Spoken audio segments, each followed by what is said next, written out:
No meat. The Cathars were vegetarians. They were for the same reason as Pythagoras was, and the Hindus, and all those who believed in reincarnation, by not killing animals. One of the tricks created by the inquisitors to discover a heretic was asking him to kill a hen. As it turns out from the documents, the Cathar consulati, fully aware that if they didn't kill the hen would be burned alive, didn't do it. It can seem absurd to us, but we need to consider that they believed that if they had killed even just one hen, they would have stained their soul, and as a consequence would have lost what they had acquired with the consolamentum, in particular the possibility of freeing themselves from the chain of rebirth. Instead, in the measure in which their soul was without spot, death on the fire represented a bona fide, a good end, that would have definitely freed them from servitude to earthly corruption. Only this way can we understand why, as all the testimonies affirm, they entered serenely into the fire. So, the Cathars were vegetarians. Of Dante, we don't know. However, analysing his relationship with food in the comedy, we discovered decidedly vegetarian implications. The word food is mostly linked to the one food that he cares about, that is, spiritual, the bread of angels. His journey takes place in the afterlife, in the realm of the dead, therefore in a place in which there is no need to eat. Nonetheless, among the many people he meets, there are also those who eat, but the only thing that is eaten is human flesh. This concerns, as the reader will have guessed already, of Count Ugolino's grim repast. We could also say that Lucifer eats human flesh. In reality, he doesn't eat it because he doesn't swallow it, but he chews eternally in his three mouths the bodies of Judas, Brutus, and Cassius. Apart from these grueling aspects, speaking of food, thought goes to the greedy found in both hell and purgatory. The latter yearn for the sweet fruits on a tree that they cannot manage to grasp, so that they become visibly emaciated. The contrapasso is clear. More difficult, all the commentators note, is to identify, page 230, a contrapasso for the greedy in hell. They lie on the ground, in a malodorous sludge made by a mixed rain of hailstones and snow. The Bosco Reggio edition comments, "It must be said then that the contrapasso is so very unspecific that Dante didn't understand from the punishment what the fault is and what it calls for. Here is yet another falling into the trap of the beautiful lie. It is obvious that Dante knew. Be careful, though, when he creates these disagreements between author and character. He does it always with a precise purpose, and we must guess what he is signalling and search to understand what is hidden." The commentary continues, saying that, in truth, it concerns a generic correspondence. The greedy don't rein in with their reason the most elementary of human instincts, in no way spiritually ennobling, and so are subject to humiliating punishment, to lie on the ground.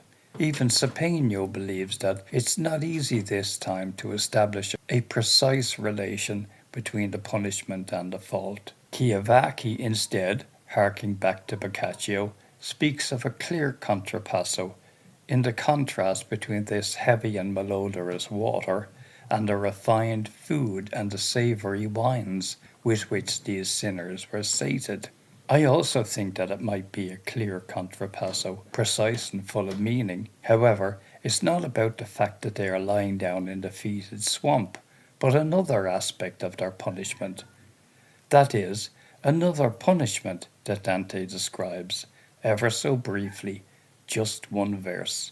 To the eternal, cursed, cold and heavy rain, he dedicates all of about 25 verses of Canto 6, with the word rain that appears a good 5 times, and it is without doubt to this punishment that he is referring to when he asks the damned who had addressed him, "But tell me who you are, you who are set in such a dismal place, such punishment, if other pains are more, none's more disgusting." Hell 6, 46 to 48. The commentators, though, don't take note that the greedy also sustain another punishment, decidedly greater, the one that I mentioned earlier, described in just one verse and then almost masked so no commentary takes note of it. Let's see. Page 231. The guardian of this circle is Cerberus, a mythological monster, a dog with 3 heads. Over the souls of those submerged beneath that mess is an outlandish vicious beast, his 3 throats barking, dog-like, Cerberus. His eyes are blood red, his beard greasy and dark, a bulging belly, and his hands are claws. He tears and skins and flays the spirits. That downpour makes the sinners howl like dogs. Hell 6, 13-19. Here is the verse that describes the other punishment, the greater punishment. He tears and skins and flays the spirits. And here is the contrapasso. Cerberus, a dog, has hands like the men, and the men howl like dogs. Not just that. What does Cerberus do? He skins and he flays them, which is exactly the action performed by men in their confrontations with animals, so as to eat them. They skin and they flay them, and they make them howl. There's little to ask where the contrapasso lies. Here it is, specific, very specific. So specific that the fact astounds me that none of the commentators have ever spotted it. But there is a reason for this oversight. The punishment, in order to be considered a contrapasso, must refer to a sin, but skinning and flaying animals had never been considered a sin, unless by the Cathars, who preferred to go to the fire rather than kill a hen. So it's not true that the contrapasso in the circle of the greedy is very unspecific. It is specific, but only for a Cathar. As I have already had opportunity to say, the punishments are not the opposite of the sin, as the word contrapasso leads one to think, but they represent it, they depict it, and reveal its essence. The storm that sweeps Paolo and Francesca along is the amorous passion that they couldn't succeed in resisting. The freezing lake is the coldness that allows one to betray a friend. And the figure of Cerberus is the perfect picture of an eater of meat. Certainly not loved or esteemed by the Cathars. He has a bulging belly and, particularly important, a greasy beard. Page 232. Because he is mostly eating meat, with the hands, claws, as they did in the Middle Ages, that make the beard greasy. Perhaps then one can understand the reason for the strange performance by which Dante pretends not to understand and dedicates so much space to the minor punishment of the rain.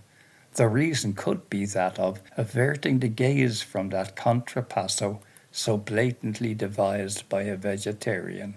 There is another passage in the comedy in which it is possible to see not so much a vegetarian Dante, but how much he condemns hunting, that is, the killing of animals, stigmatized at the time only by the Cathars. We're in the circle of the greedy again, but this time in purgatory, where, as we've already mentioned, there is a tree from which hangs sweet fruit that they cannot pluck. From this tree other voices escape that shout out examples of temperance, the virtue opposed to the sin of greed. And Dante looks between the leaves to identify where such voices are coming from. While I was peering so intently through the green boughs, like a hunter who, so used, would lose his life in chasing after birds. Purgatory 33, 1-3. Dante's curiosity is compared to that of the hunter who wastes his time hunting birds, the commentators gloss. Of this last verse one can, though, give a different interpretation. Life is a key word in Dante's vocabulary, and it is a frequently used term, but never to say time. This would be the sole occurrence. If instead we give to life here the sense that is most often given to this word, that is, the sweet life of paradise, the spiritual life, the meaning changes radically and acquires a decidedly Cathar hue. The Cathars did not go hunting, and they didn't kill animals, because that would have excluded them from the true life, in God, for whom they yearned. The verse seems to be saying just this: whoever goes hunting after birds loses his life.